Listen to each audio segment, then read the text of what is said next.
That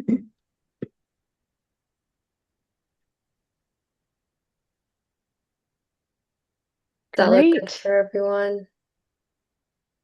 Looks good for me. Um, awesome. Well, thank you very much for coming to our first steering committee meeting of FY26 of phase 3 of our Resilient Neponset project. Next slide.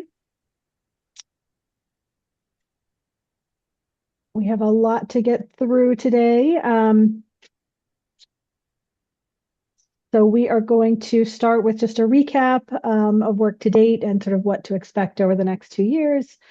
Um, we'll talk about flood mitigation work, the heat evaluation work, and then a wrap up. Get you guys out of here on time. All right, next slide. Just to recap, we've got our project team. Thank you. Yeah, special thanks to Canton for volunteering to be the fiscal agent this time around. You know, we couldn't have done it without that. And we've got West End Sampson, NEPRA, MAPC, all working with you all to advance this project. So next slide. So what have we done so far? So we've done a lot of community engagement and capacity building. We worked with you directly to form a climate collaborative where we talked about your shared priorities to advance climate resilience in your communities. Parallel to that, we were engaging with residents from all over the watershed in a community advisory group to sort of make sure that they understood what resilience means and what opportunities there are to build resilience in their communities and potentially get involved and get their neighbors involved. Because we know that you need support to advance these projects. So we enhanced the flood model. And we looked at a couple of priority areas around the watershed and prepared some concepts for potential green infrastructure to mitigate some of that flooding. And we did general education and outreach. We were tabling out in your communities, we're in your schools talking to the kids about ways to build resilience, particularly around flood mitigation. So what are we doing in phase 3? Next slide. So we are building on that capacity building that we did in the last couple of years. So we're sort of converting our community advisory group to a community action team with people, most of whom were involved in the advisory group. But we've got some new voices in there, and they're all really engaged and interested in working with their communities and across communities to build social and climate resilience. Of that group, we're going to identify a couple of community liaisons over the next 2 years who will take charge and lead events to build awareness about climate change and climate resilience building opportunities.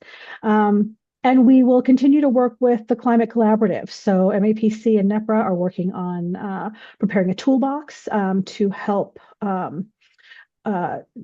with updating policies that you have identified as things that you would like to do to build resilience. So in year 2, we'll be rolling that out and providing workshops to walk you through that toolbox. We are again updating the flood model. We're going to be looking at opportunities for flood storage. We're going to talk more about that today. We're going to add a heat island assessment to identify priority areas for green infrastructure that can provide co-benefits. We'll be getting into more detail today. And then we're going to be screening for potential nature-based solutions across the watershed. So that is what's in store through June of 2027. So we hope that you will stay engaged. And I think now I'm going to turn it over to Cariel and Andy to talk about our flood modeling. Yeah, that's me. Good to see everybody again, and some new faces as well. Curiel and I are going to speak for a few minutes about some of the flood mitigation screening that we've been up to so far and talk about where we're going to take that next. On the next slide, you'll see we're starting by focusing in on some of the dams that are in the watershed, right? These can be really good targets for implementing flood mitigation projects, right? There's already a structure there. There's already a significant storage volume there. And so we're looking at altering those dams in a couple of different ways for the benefit of the watershed, both in the communities where these dams are located, as well as the downstream communities. And so we're we've got this sort of list of 50 dams in the watershed, and of course there are many more dams, but these are the 50 dams that are incorporated into the National Inventory of Dams and that are represented in the Mass GIS dams layer. So these are the dams where we have a significant amount of information. Not an exhaustive list at all. It doesn't include a number of small non-jurisdictional dams that right? They're not in either of those data sets, but of course, there's over 100 of those small dams that there's just perhaps not enough information to sort of look at them, and they tend to be smaller, and so they maybe aren't as great candidates for dam alteration for flood mitigation, anyways. But so these are the 50 dams that we're looking at, or that we have been looking at over the last couple of months, and we'll continue to look at them this spring. They're scattered throughout the watershed. You can see a list of how many of the dams are located in each community. And then on the next slide, we've looked at these dams in a couple of different ways. We looked at dams for opportunities for modifying their outlets and installing automated controls to draw the ponds down in advance of storm events, creating new flood or additional flood storage, right? Improving the flood storage capacity in the watershed. So we've looked at those in one way, and it's task 5.1. And then we also looked at potential flood mitigation benefits of removing the dams. Nobody here is advocating for removing all the dams or any of the dams in the watershed, but it can come with some flood mitigation benefits. And so we've looked at which dams in the watershed might provide the greatest benefits and be the most feasible.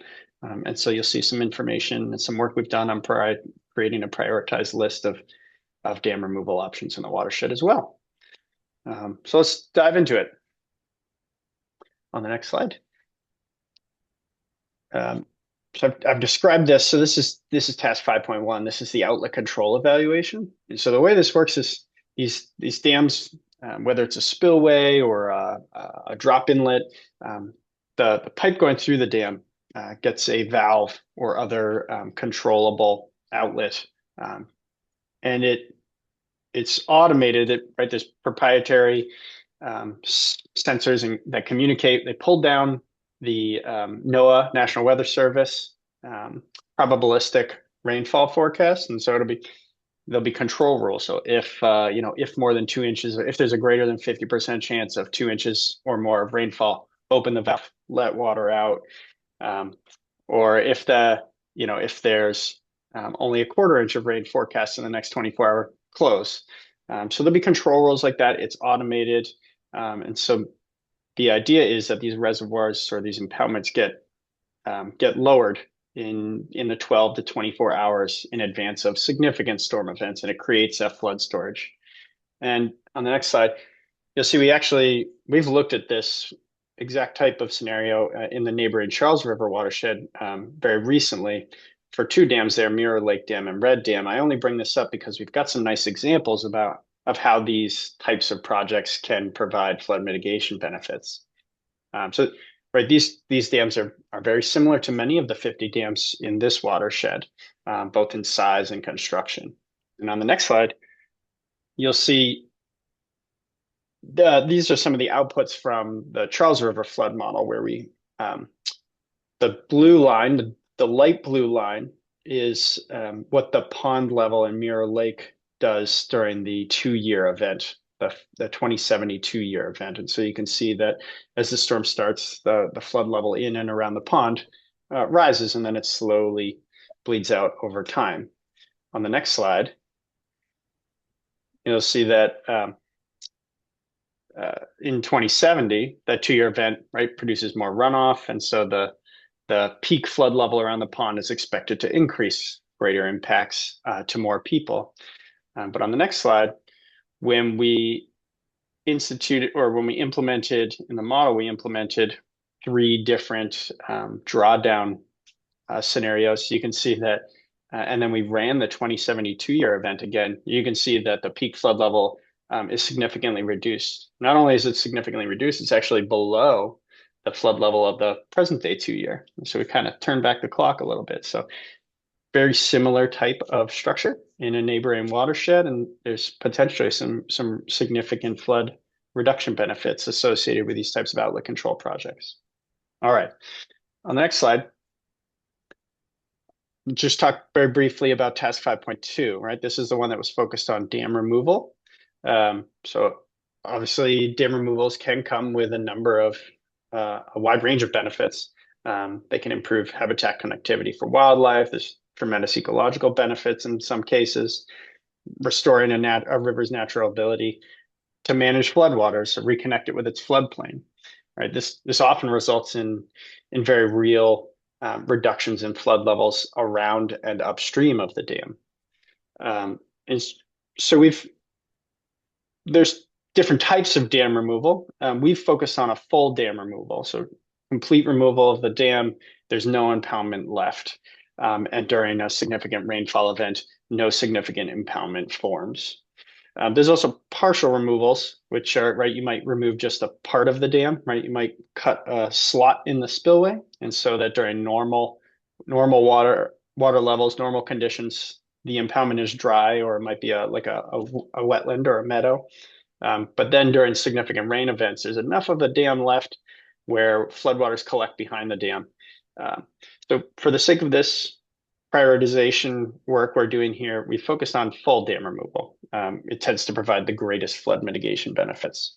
So just so you know, that's why we focused in on full dam removal. And next slide. Very quickly, this is an example of those benefits sort of in action. Here are model outputs of a project for Broadmeadow Brook in Worcester. There's a drastically undersized culvert that basically functions as a dam at the downstream end of a wonderful wildlife sanctuary. And if that culvert slash dam is removed, there's a significant drop in the flood levels in that impoundment. And on the next slide, you see a similar type of benefit, but in plan view. This is Upper Reservoir Dam in Goffstown, New Hampshire. So this is just a little bit of a different view. You can see the significant change, not in flood level, but in flooding extents associated with the removal of that dam. Just 2 examples that highlight the potential benefits from a flood mitigation perspective. All right. And I think here I turn it over to you, Carrie, to talk about the work we've been up to in these 2 veins. Yeah, so I can talk more about the screening that we did to identify which of those 50 dams that Andy identified would be suitable for either the outlet controls or the dam removal. And we'll start first with that task 5.1, looking at implementing outlet controls. So for the screening process, we assess suitability for each dam across 3 different categories, and that's true for both tasks. So we wanted to identify which dam, like the flood mitigation potential at each dam, look at how feasible any sort of project at each dam would be, and then identify any environmental and regulatory concerns that we might have that might make that project either easier or harder. To start with the flood mitigation potential criteria, and again, this is for the outlet controls. We wanted to identify how much potential storage volume each dam had, and once we got to that storage volume, we could compare that storage volume to the 2-year inflow, and that inflow we got from the Neponset River flood model. So comparing the ratio of that storage volume to the 2-year inflow, we get a sense of what sort of additional or potentially overwhelmed storage capacity there is, so we know which dams might be more suitable to be able to actually provide more storage in the event of any of the storms. Then we wanted to assess the flooding severity for upstream and downstream impacts, so get a sense of what infrastructure around that impoundment is vulnerable to flooding, And that's an area that we'd really want to focus in because we want to protect all of that critical infrastructure. Then we looked at the responsive catchment and targeted for runoff storage um, criterion were based on previous work that we've done in phase two. So the responsive catchment criterion looks at the screening that we did last year that was catchment wide. It was very similar to this one, but was instead looking at catchments and identifying which catchments would be responsive to mitigation measures and which catchments could then provide kind of local and also regional benefits for implementing some kind of green infrastructure or nature-based solutions. So looking at projects within those catchments that we've already identified as useful within the watershed would be a good place to keep building on the work that we've done. Similarly, for the targeted for runoff storage, in some previous work, we've identified that some catchments see great response to increasing the amount of pervious runoff storage we can provide, and adding more storage at these dams would be one way to do that. So that'd be a great way to help kind of mitigate flooding in those catchments and across the watershed.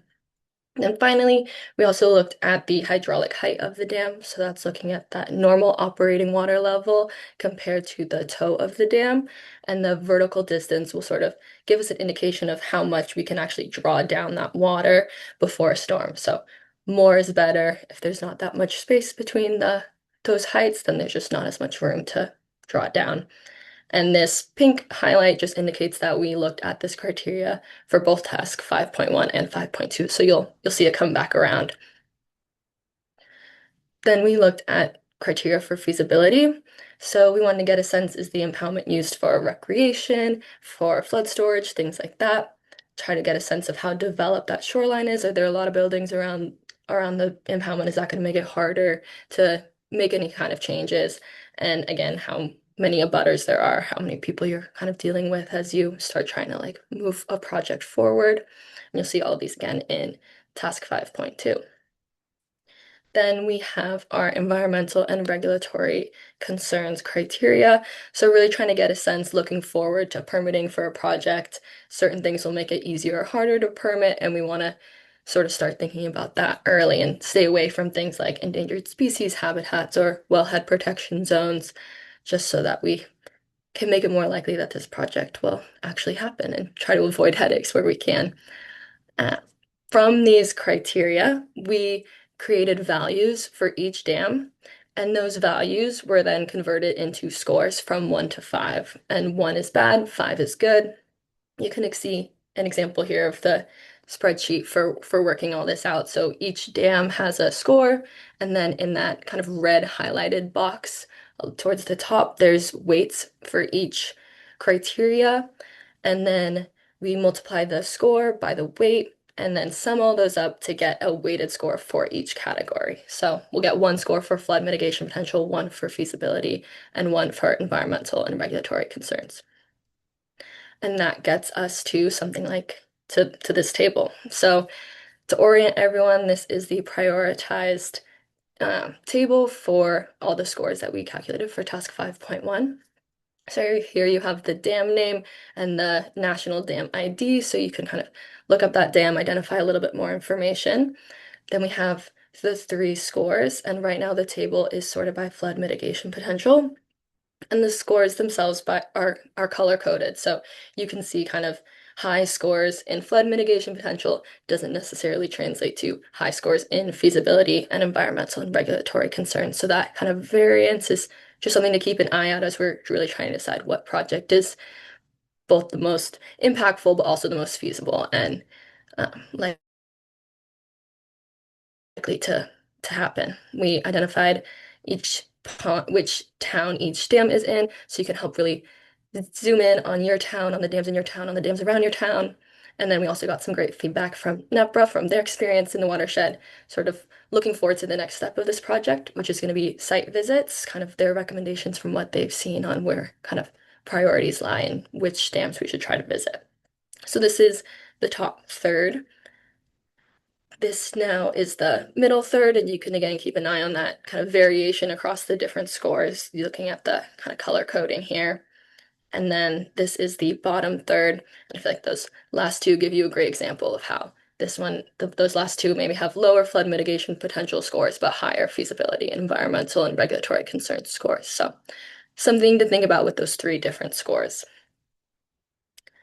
Now on to task 5.2. So again, that's looking at potential opportunities for dam removal. The screening process was pretty much the same, just a few changes in the criteria, and we can go through that. So for the flood mitigation potential criteria, we use these three, and you can see the hydraulic height again. But looking at the structural height, that's the height from the crest of the dam to the toe of the dam. So were that dam to be removed, it's kind of the maximum anticipated drop in flood level that we would kind of expect to see. But we're more likely to see that drop represented by the hydraulic height. It's a little lower and closer to kind of actually what might happen if we were to remove the dam. And then here we kind of similar to the last one, but focusing specifically on looking at kind of infrastructure upstream of the dam, seeing how we can benefit kind of upstream conditions for the dam to be removed. Again, feasibility criteria, and you can see some familiar ones, and we added a few new ones. So looking at the ownership of the dam, will the owner, I'm sure as you all know, make it easier or harder to kind of get any sort of work moving forward? We looked at the hazard class of the dam, since those dams with higher hazard class are more likely to receive grant funding and also more likely to be under some kind of scrutiny from the Office of Dam Safety. So there's just more um, reason to try to improve the dam or even remove the dam. And similar kind of thought process with the condition rating. If they have a lower condition rating, more likely to receive grant funding, and it's more likely that some kind of improvements are needed, and those improvements are likely very costly, and some grant funding to help remove the dam might look like a better option. We also checked for roads kind of in or around the vicinity of the dam. If there's a road going right over the dam, it's going to be a lot harder to get rid of it. And then finally, Mass DER has this restoration potential tool where they assess the ecological benefits that would arise if dams were removed. So higher scores mean that it's more likely to offer kind of improved ecological benefits and more likely to get grant funding as well as a result of being identified through this tool. Then we again have these environmental and regulatory concerns criteria, very similar kind of permitting thought processes of trying to avoid certain areas, and also this has the um, addition of checking for historic sites around the dam as well. From these criteria, again, we got those values, we got those scores, 1 bad, 5 good, and kind of did the same process to create another table for you all that has those prioritized scores. This one's specific to 5.2. You can see it has the same color coding. This is also here to for show, organized by flood mitigation potential, and it has those recommendations again from NEPRA on thoughts around site visits and moving forward. So here's the top third. We have the middle third, and you can still see that variation again across the different scores, and then that bottom third as well. So moving forward, now that we have all this work, we would love to get some feedback from all of you on thinking on how you're feeling about the dams in your town. So in the next couple of days, you'll get those tables that I showed um, as like a full table, so you don't have to kind of flip back and forth across three different slides. You'll get a summary of the methodology and some examples of the feedback that we're looking for. So you'll get some time to sit with it yourself and look through things, kind of zoom in on your dams and on your towns and think about what you would like to see. And we're hoping that in a little over 2 weeks on February 13th, we can maybe get some feedback back from you all. Really Valentine's Day present. Um, and then we'll kind of use all that feedback to go into site visits for 20 to 30 of the dams, and then really kind of tie that all together and bring all of this work and all of your feedback and thoughts together so that we can update and finalize our prioritized lists of potential flood storage projects and dam removal opportunities. And Curiel, if I can, you'll see it in the package that gets sent out. But the type of feedback we're looking for are things that might not be obvious in a desktop analysis. Things like, oh, that landowner is the owner of that dam is in the middle of suing the city. So that's maybe not a conversation worth having. Definitely don't go out there and do a site visit. Or it might be, yeah, that we're interested in removing that dam or modifying that dam. In fact, we're already looking into it. There's already an active project. So any feedback, any qualitative feedback you could provide about the suitability of the dams in your community to dam removal or towards the construction of outlet controls, or the unsuitability. And so you'll see in that sort of prioritized list, there'll be a field where you can add that kind of qualitative feedback.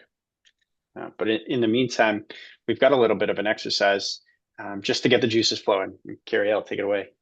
Yeah, so we would love to hear from all of you, and we know that there are some people probably missing from the conversation, and this is also by no means a final decision, but we just want some initial thoughts about how you're feeling about dams in your town. So are there some that you are open to removing, some that you are open for adding outlet controls to? You don't want to do either to some of the dams, you might do both, or you are not sure yet. All are totally fine. None are a final decision. It's just kind of for us to help start get a sense of your feedback, and there will be a link soon for you Yep. guys to okay, perfect. A link for you. You can get onto this website. It's called Excalidraw. And I will transition right now as well so I can help show how that works. It can be a little bit tricky when you start moving around in it, but we can all figure it out together and definitely feel free to ask questions. So you probably started being fairly zoomed out, and you can zoom in if you have a mouse using that kind of scrolly thing in the middle of the wheel in the middle of your mouse. If you hit the control button on your keyboard and that scroll button, it'll zoom you in. If you use are just on like the mouse pad, you can use those like your two fingers and kind of do that zoom in motion. You can also zoom in the corner here. And then to pan around, again on the mouse pad, it's two fingers. On the mouse, if you kind of click and hold that like the scrolling wheel, you'll be able to like drag and pan. And then there's also this hand at the top. Um, this hand at the top so you can pan as well. And if you forget how to get anywhere, no worries, just we can help you figure it out. It takes a little bit of getting used to. So we're starting on this activity one, input on dams within your community, and give everybody a quick second to try to navigate to there's one map for every town that we have dams in that are part of this um, prioritization process. So give everybody a second to find your town. We are asking for now that everybody just stick to providing feedback on their own town. Um, Yeah, and no then slating all your neighbors' dams for removal. so I'll do an example in Boston. So we have this legend here. So red for dam removal, blue outlet control, orange undecided, purple neither, yellow open to both options, and this symbol bank here. So if you click one of the, you have to, if you clicked on this pan one, you'll have to go back to your um, the arrow in the top. But you'll click on one of them and you can just drag and drop. And I'll move this back so I'm not making any concrete decisions for Boston. Not that any of it is concrete to begin with, but you can zoom in if you want to get closer and kind of get a better sense. You can zoom out, but just it's kind of just a drag and drop on your town for the dams in your area. You shouldn't have to create any new symbols or anything like that. Um, let us know if you're having any trouble, and if you have any questions about this activity or anything that we've talked about so far, feel free. We're gonna, I think, kind of do this for about maybe like 8 more minutes now, or maybe switch over at 11:10 if that sounds good to everybody. Is everybody finding their way around?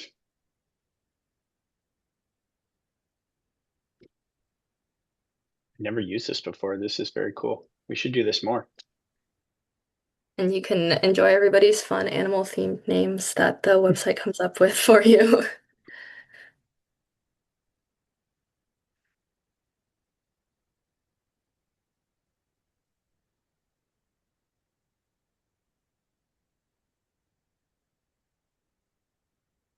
Oh, nice. I'm gentle hippopotamus.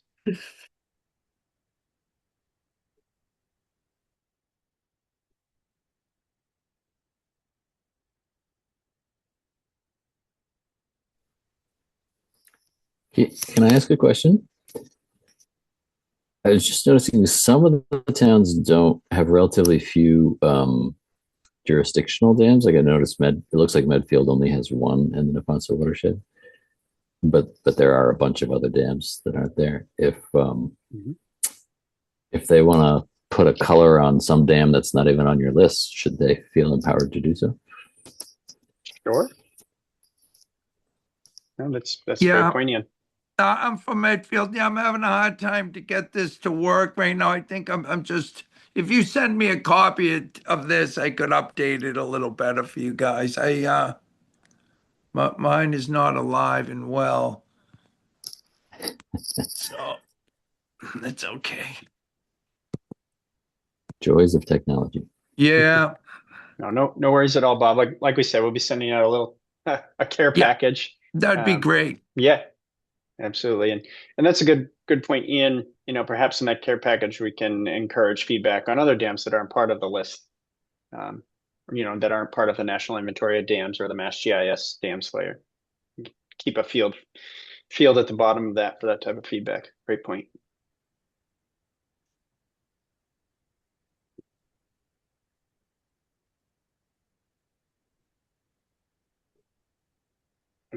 And just, while we wait for folks to move dots around here, if anybody has questions about the prioritization work that we've done over the last 2-3 months or so, that you've just heard Kirill speak to, if anybody has any questions, we're happy to answer them just while we're waiting for folks.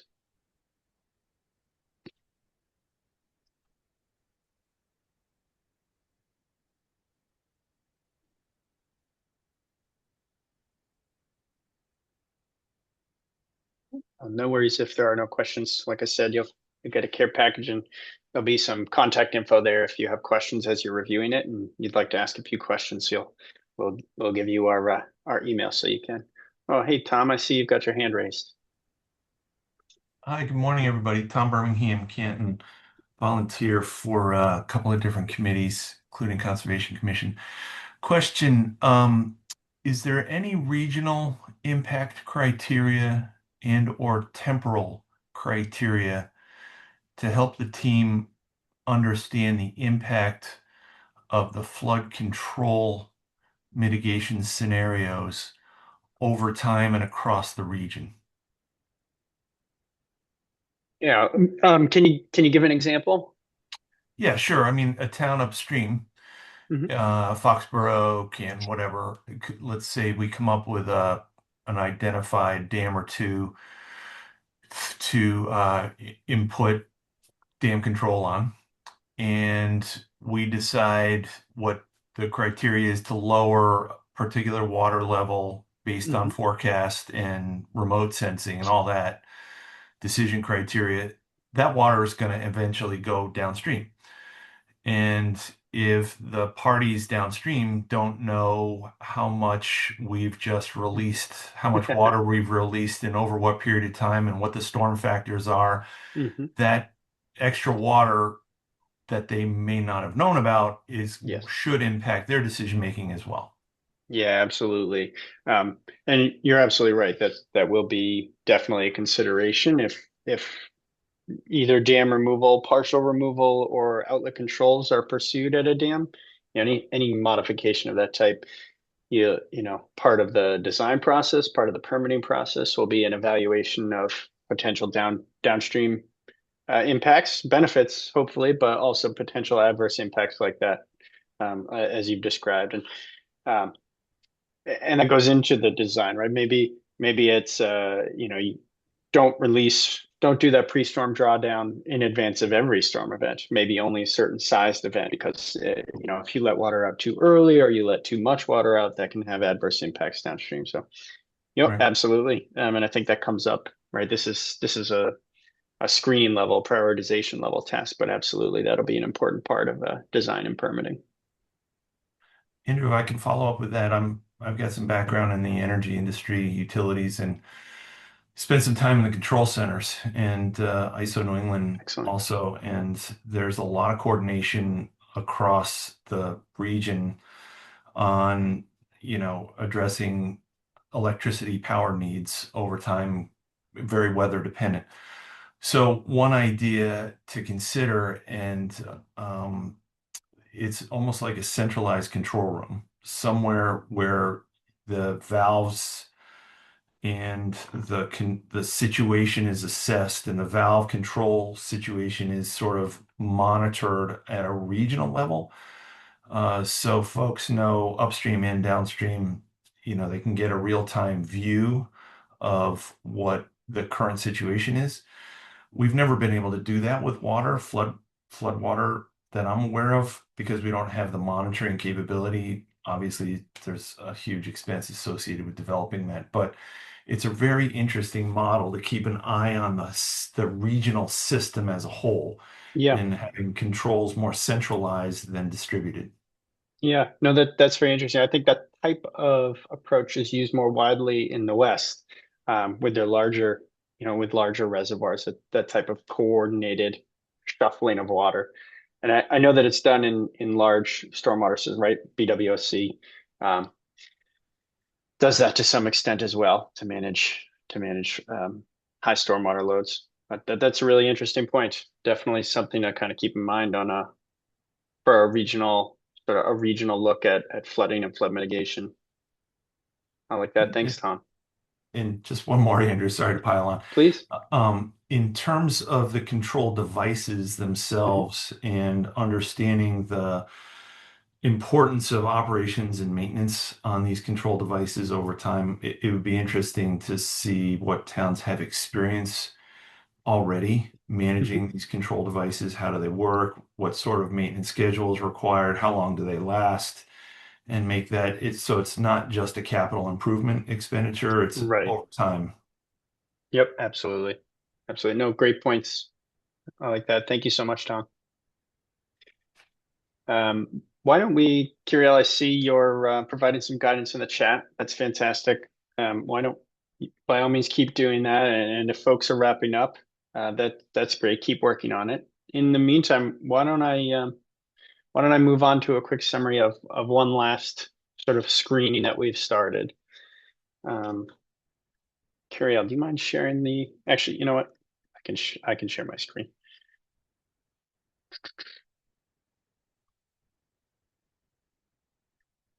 I can find it.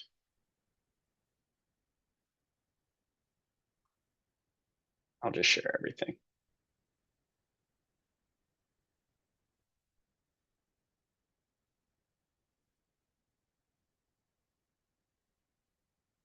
And folks see my screen? You see me frantically going through slides? All right, here we go. Yeah. We looked at, as I was saying, we looked at one third item here, which is a small scale storage, right? Impoundments offer a sort of large scale opportunities for increasing flood storage in the watershed.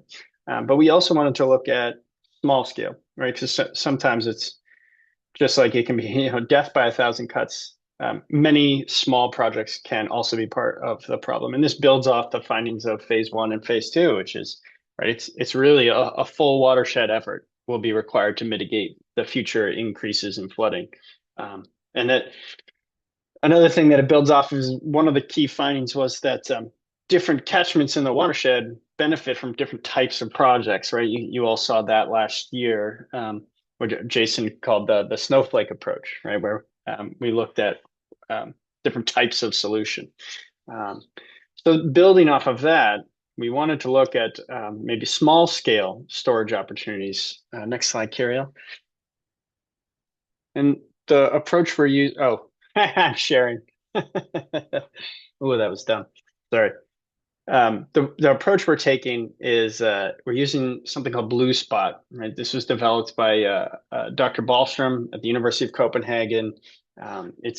It's really kind of a slick chaining of ArcPro tools. Right, these are tools that already exist, and you kind of link them together in a certain way, and it spits out some really nice sort of high level screening information. And basically, what is a blue spot? A blue spot is a sink in the landscape. So it's all the little low spots or all the big low spots in the whole watershed.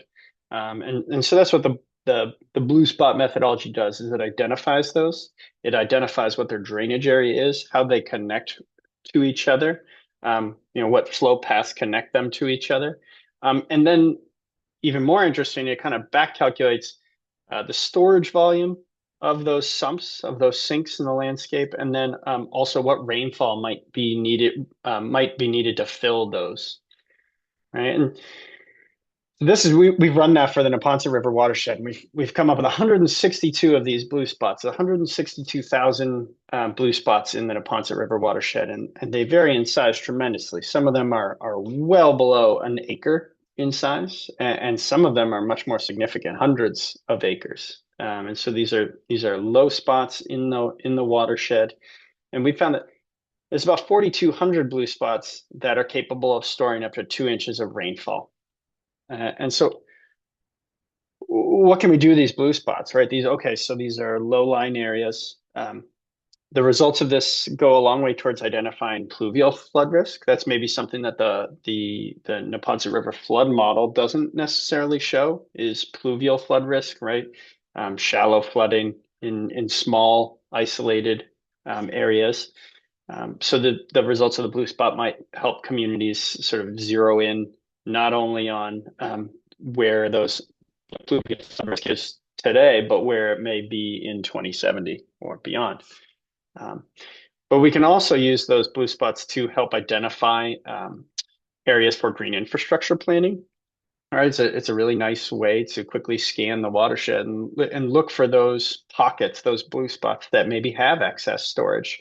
Or if you put a little 6-inch or a 12-inch check dam at the at the outlet, you could create significantly more storage.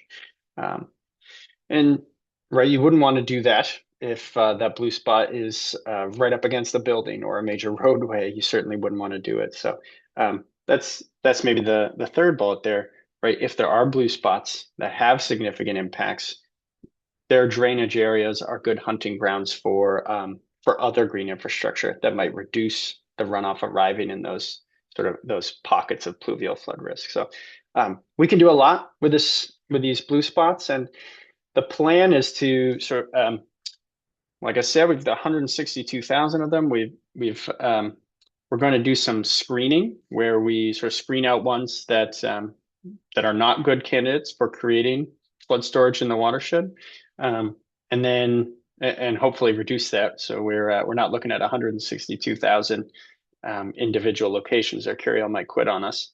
So we're gonna do a screening and screen out some of them, and then we're gonna go through a similar prioritization methodology like we did for the other two sort of parts of this work. And again, we'll have flood mitigation potential criteria, we'll have feasibility, and then we'll have kind of permitting concerns. And you can see some of them here. Some of them are similar to what we've used in the past, but there's a number of new ones as well. For these, right, with blue spots, infiltration is going to be a key component. So we'll be looking at the infiltration capacity of underlying soils. We'll be looking at things like depth of bedrock and depth of groundwater. And we'll also be getting into land use patterns and wetlands a little bit more, and some other things as well. So stay tuned on that. We'll have a lot more to present in April when we meet again. But here you can see a very similar pattern to the other tasks, right, where we've done sort of the initial finding. We're going to do the screening, the prioritization, and then very similarly, we're going to sort of create this prioritized list and review it with NEPRA and you all and the rest of the project team, and then we'll get out there and we'll take a look at up to 30 sites, get our eyes on them, and identify the top 5, and start to develop some high-level concepts for those 5 sites, and use the Neponset River flood model to evaluate their benefit locally and downstream. So stay tuned. Right. And I think I'll hand it off to Rupsha here to talk about our heat island evaluation. Let me stop sharing and take it away, Rupsha. Thank you, Andy. That was some presentation. That was so much information, and I loved it. So let's switch our gear a little bit towards heat. We are going to talk about evaluating heat at the Neponset River watershed scale. We are going to share some of our findings, and then we'll have the similar exercise for you. So I'll just get started with the presentation. So why do we look at heat? That's the first question probably we should be asking, like, why is heat so important to look at?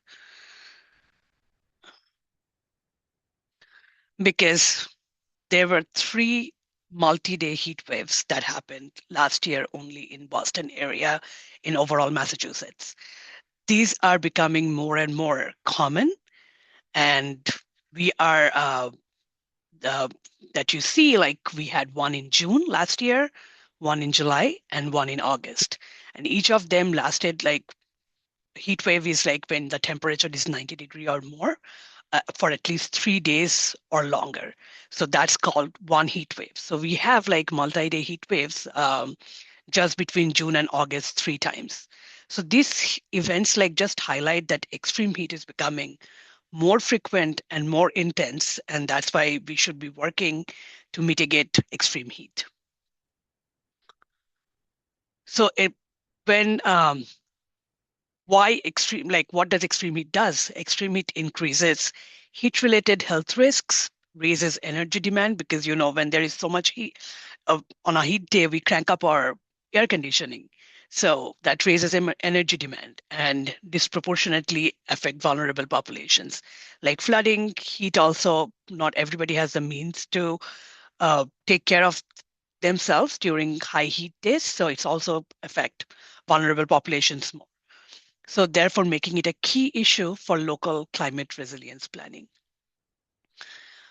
Now, there are standard weather stations data. Of course, we know like across Massachusetts, across Neponset River watershed, but they are dispersed at distances. So if I tell you like within Neponset River watershed, there is like 3 main weather stations. One is Norwood Memorial Airport, one at the Logan, and one at the Blue Hills Observatory.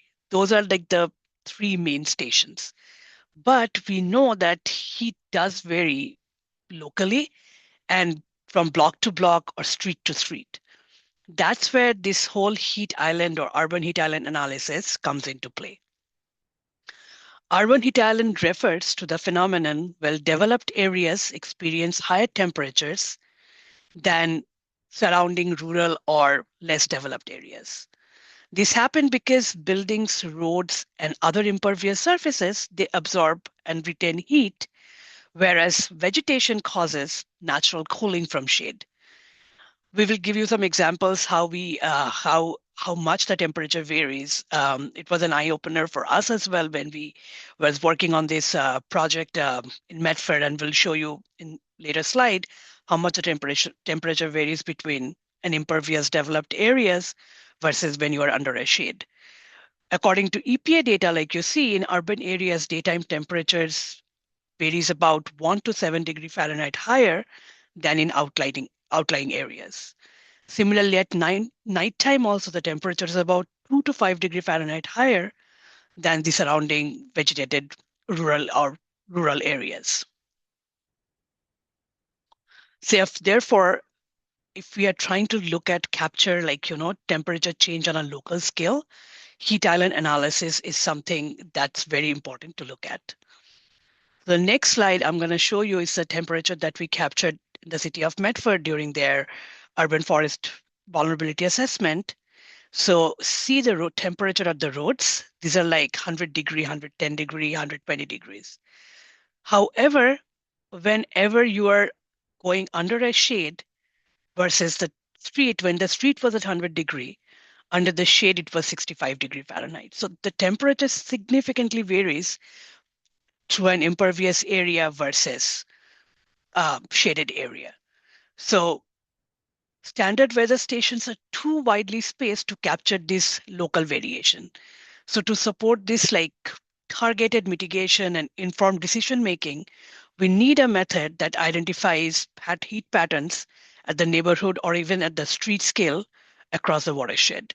And that's why we started like analyzing at the urban heat island assessment at a local scale.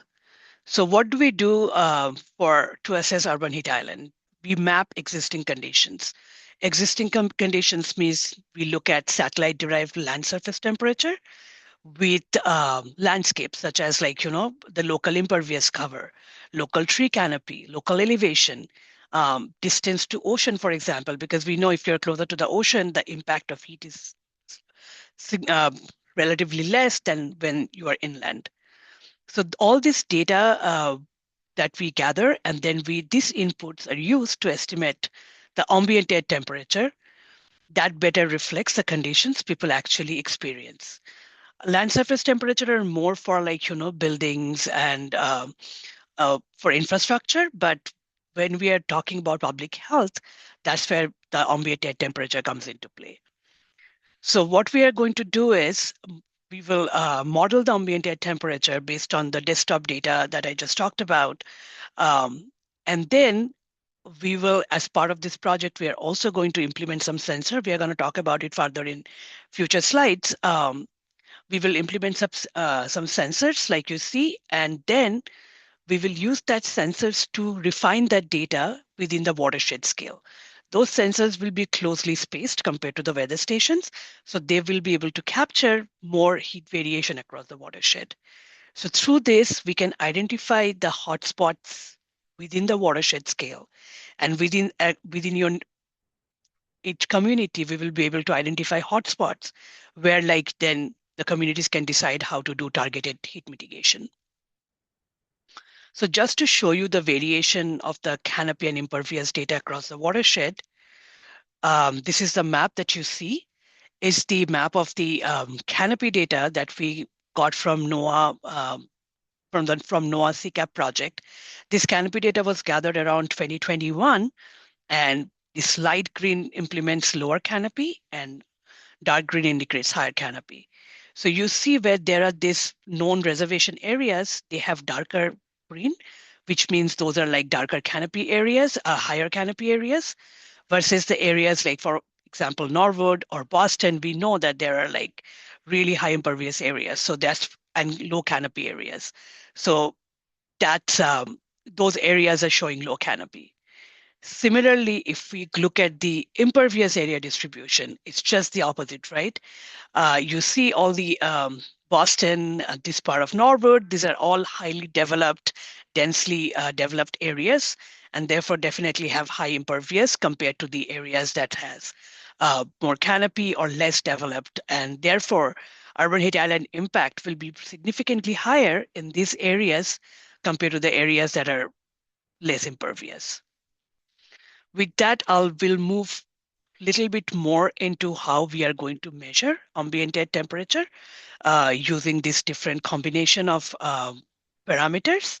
And I'll let Olivia talk about it, who's doing it every day to analyze to analyze the UHI effect.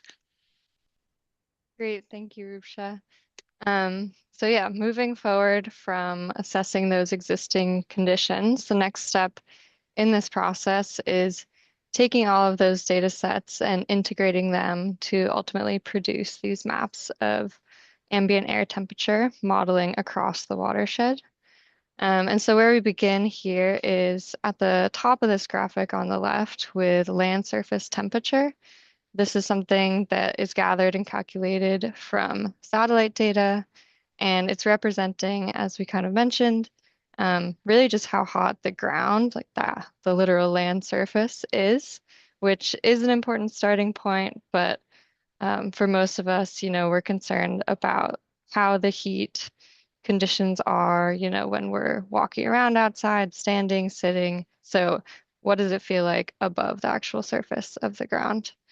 So that's why we integrate and bring in these other land cover and geographic variables shown here. So some of that is the tree canopy shade, the impervious and developed areas, elevation, nearby water bodies, all things that will affect the temperature.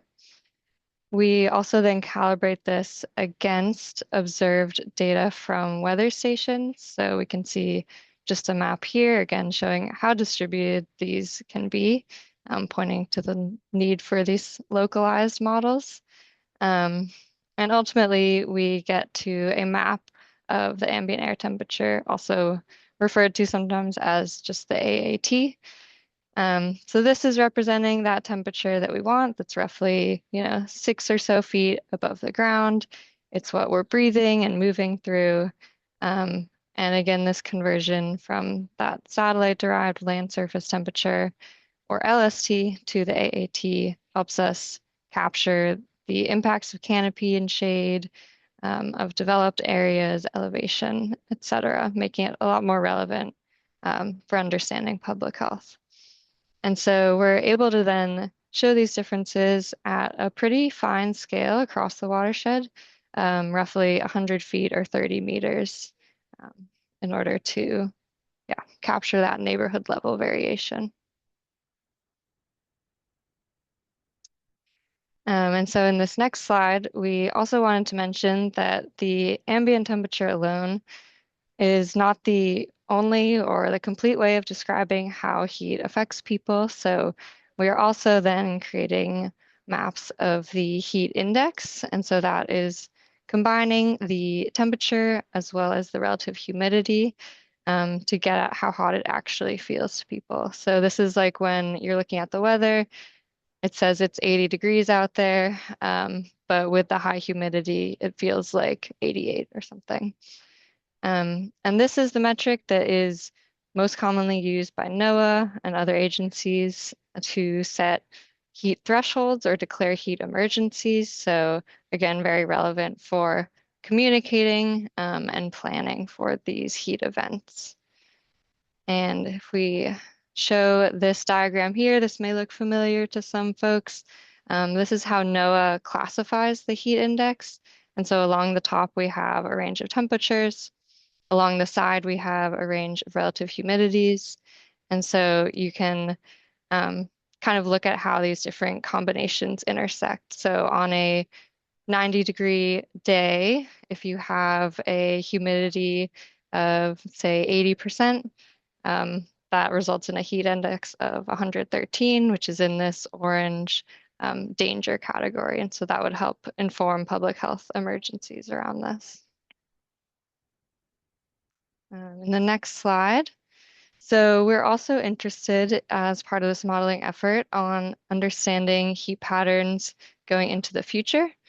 And so not predicting specific future days of heat, but instead we are scaling these observed patterns of heat to represent these standardized threshold days of 90 degrees, 95 degrees, and 100 degrees. So you can see in these 3 maps here, they're a little small, but this is from the city of Chelsea, kind of showing that process that was undertaken. And these thresholds are meaningful and useful to use because from climate projections, we have an idea of how much these different degree days will increase into the future. So if you focus on this graphic at the right, we have the 3 summer months, and you can see in the lighter orange color in the baseline how many 90-degree days we're typically used to having in a given summer. And then looking over to the next one, we're looking at 2050, seeing that increase in 90-degree days as well as in 100-degree or over days. And then looking at 2070 as well as another planning horizon, seeing an even further increase. So having these standardized days helps us scale this and just kind of understand how hotspots will likely intensify under more extreme conditions. And so moving away from the model for just a second, then another step in this process is measuring local temperatures. And so while we have that satellite data and we can do this desktop analysis, it's really helpful to have on-the-ground sensors to capture, in real time and locally, what is the temperature and humidity at these specific locations. So sensors are going to be used to collect data and have that data help us validate and refine the modeled heat patterns that we're coming up with. This will help improve the confidence in these results and ultimately identify those local hotspots at the end of this process. And so some of the images you're seeing here are from project in Chelsea you might be familiar with, the Heat Project. So this is showing some of the temperature sensor installations outdoors, a couple on trees, a couple, I believe this is on the roof of a building, and some other structures. And so those were deployed to collect temperatures throughout the summer months, similar to what we'll be doing here.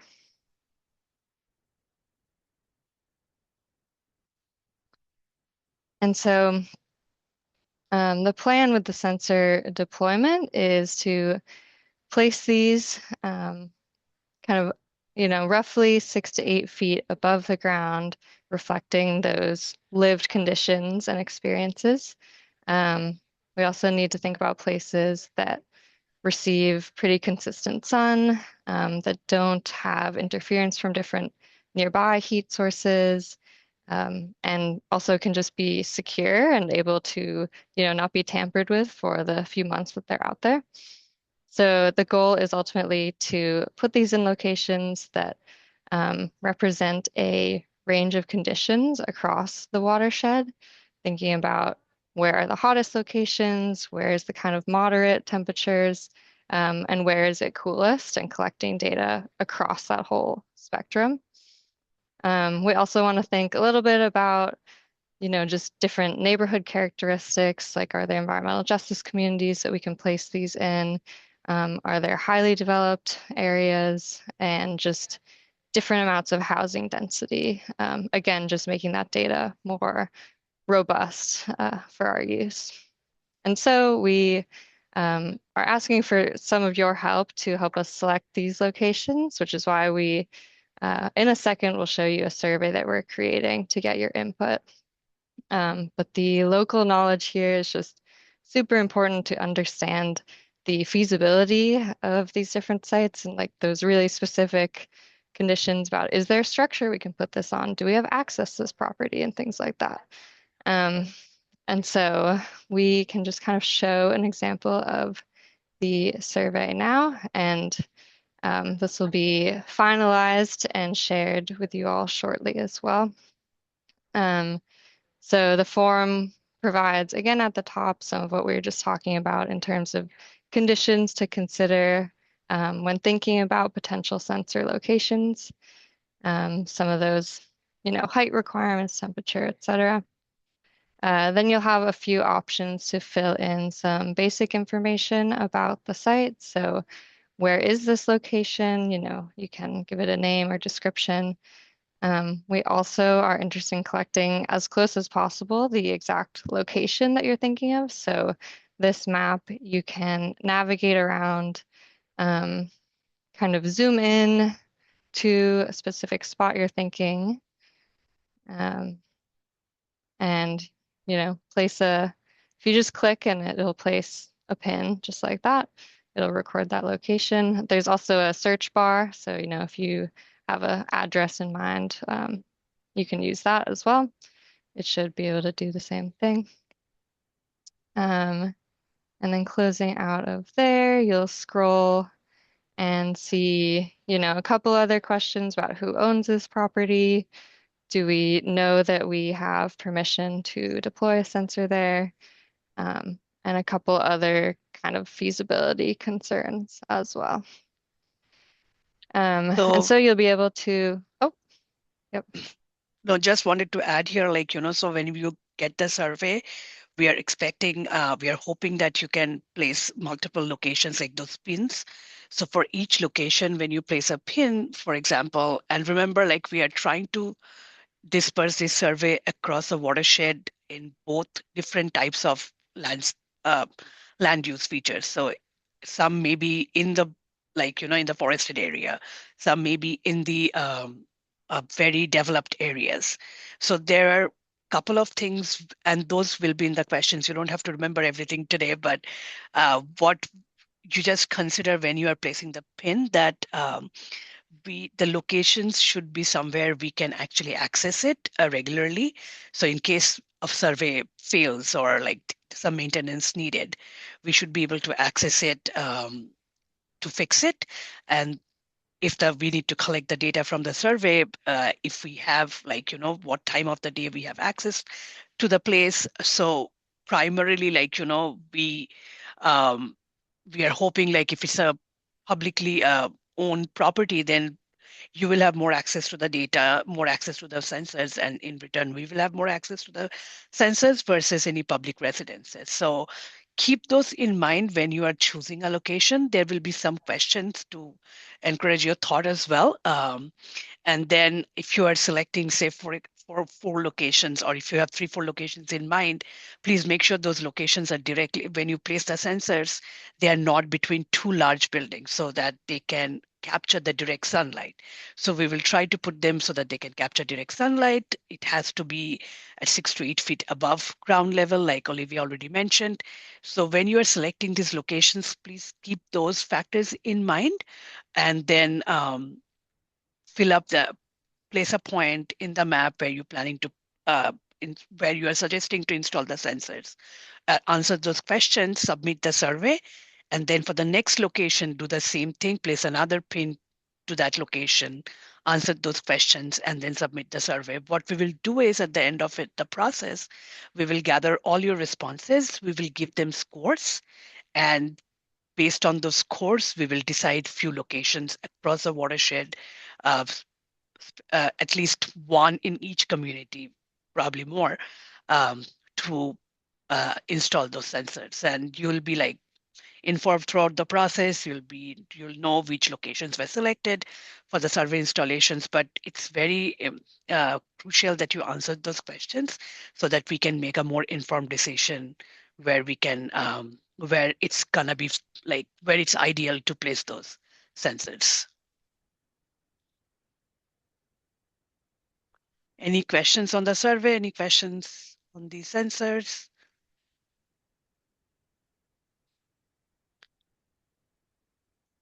Then we will move to another activity. And Olivia, please take over for the activity. Yeah, so we'll actually be heading back to the webpage we were using previously. So apologies for folks that were having difficulties with it, but we'll go through just some of the instructions again, and it's a super similar format to the previous one as well.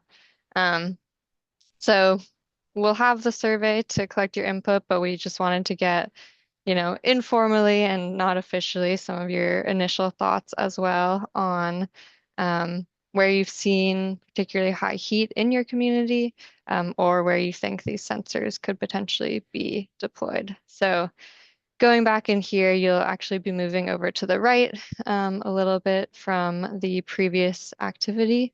You should see, yeah, all these maps that now look like a lot hotter than the dam maps looked, a lot warmer.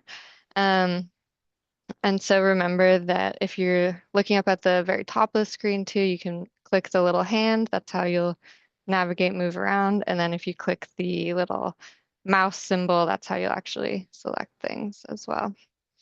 Um, and so here we have just a couple of different symbols to help you mark spots on the maps. So we'll zoom in maybe to, yeah, just an example in Canton. Navigate over there. So with the red squares, you can mark any hotspots or particularly high heat areas. Blue is to indicate, a cooler place, maybe somewhere shaded that you like to walk or go to in the summer to cool down. And then the little black diamonds are sensor locations. We've also given you a couple of text boxes down at the very bottom. Feel free to drag those around, type into them as needed, to give any, additional context on where you're placing something, or, we can only get so accurate with maps of these scales, so you can label what you're doing more clearly. And on the maps itself, we also provide for you some of that land surface temperature data that we were talking about. So I know that it's, very hard in the current moment to imagine a time when it was hot outside and what that felt like and where. So the red on these maps is showing areas of higher land surface temperature data, and then the yellower areas are lower temperatures. So that can hopefully help orient you a little bit as well.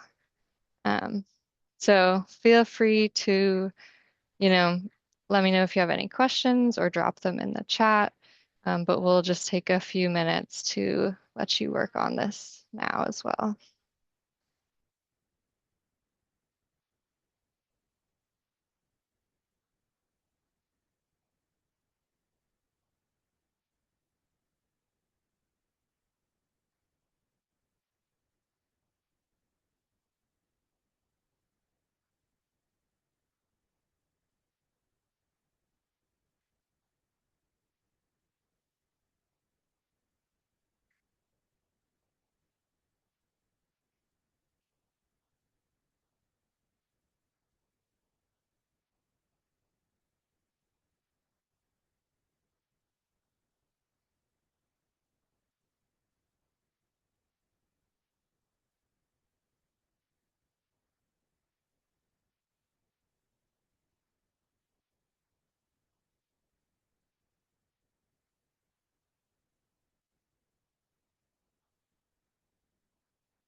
Yeah, that even we have been talking about if you could put a sensor on a utility street pole.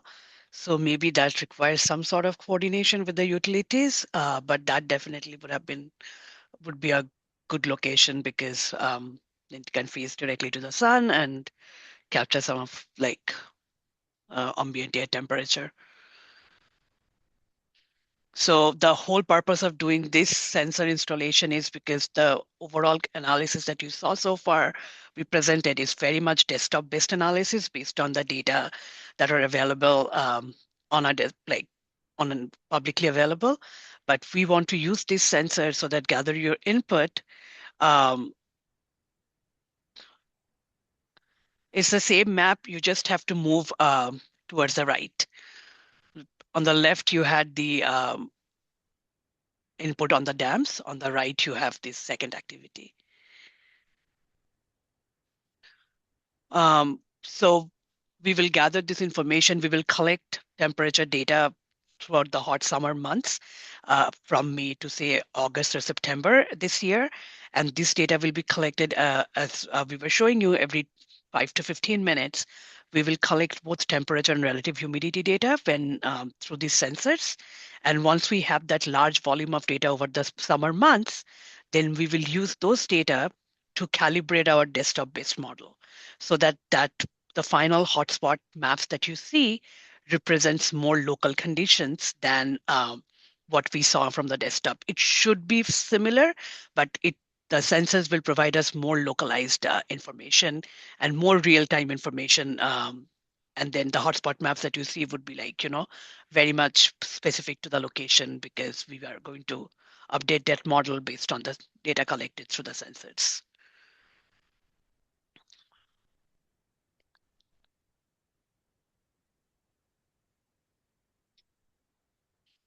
Also, that's why it's important that we put sensors across different types of a landscape, because if we just put sensors on the impervious area, which is our uh, which is we would think like we want to capture all the high heat areas. Definitely we want to, but we should like if we capture all the high heat areas, when we put it in the model, it's going to be biased towards high heat only.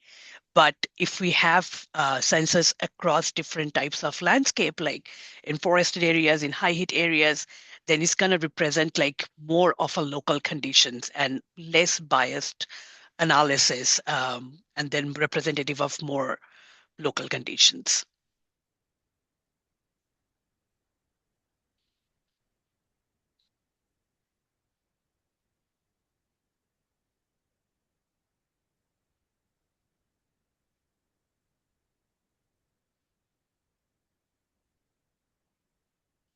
Again, this is just a preliminary survey. As you like what you're doing, we would gather this information when we will ground truth our model based on what the input you provide today, just to make sure that our model kind of represents the same hot areas that you're identifying today.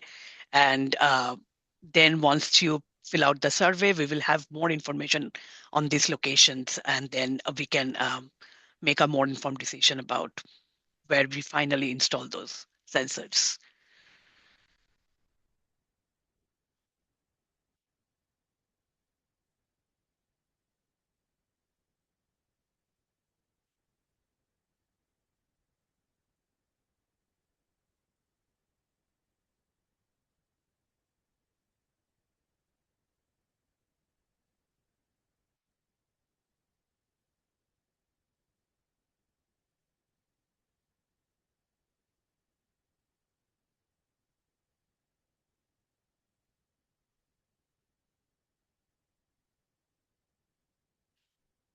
And like Andy mentioned, we will send this to you as a care package after this meeting. So you will have this. If you can put your pins right now, you will have more opportunity. We will, and then people who could not join, we will send this all through a care package, and so that you have more opportunity to fill out this.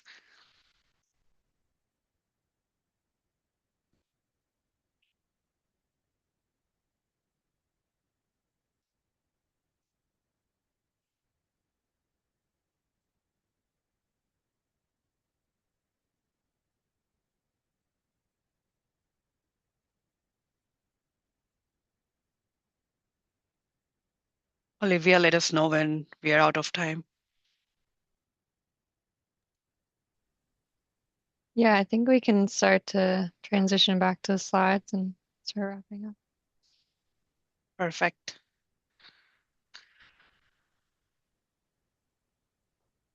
So with that, we will go through the next steps. Olivia, please take over.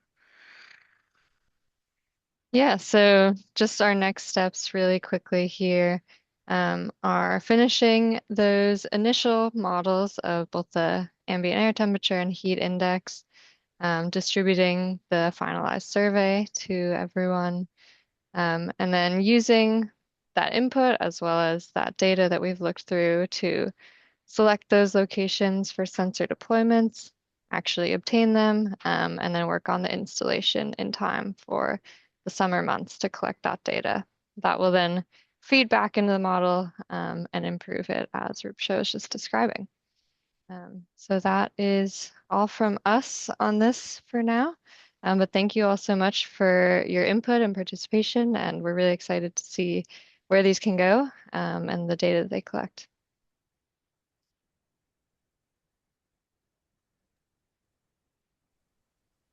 Awesome. Thank you very much.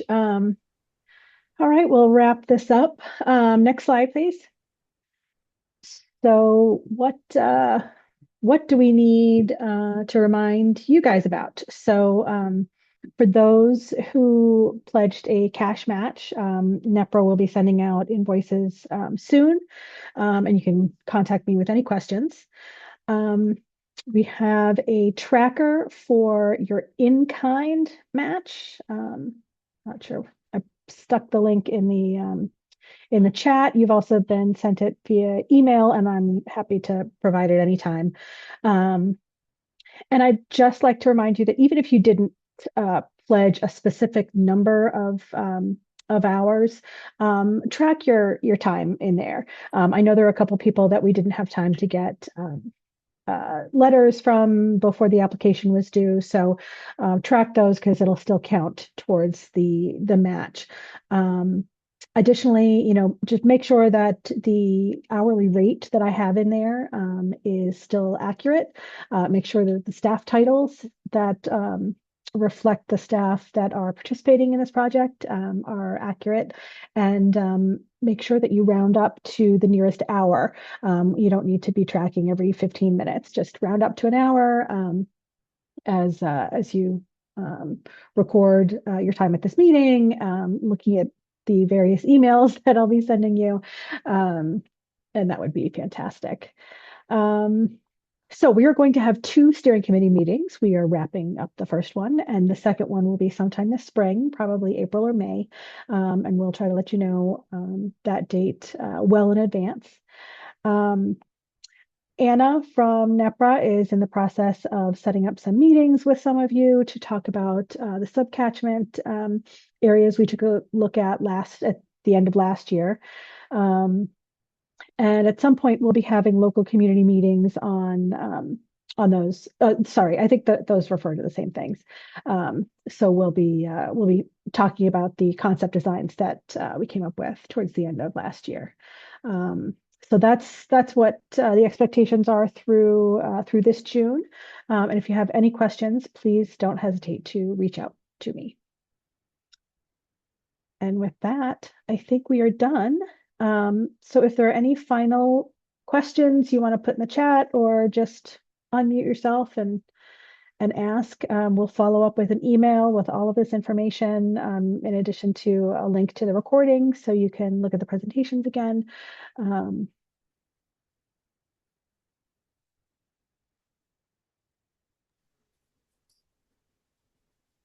Any final questions before we let you go? Thanks, everyone. Yes, thank you very much for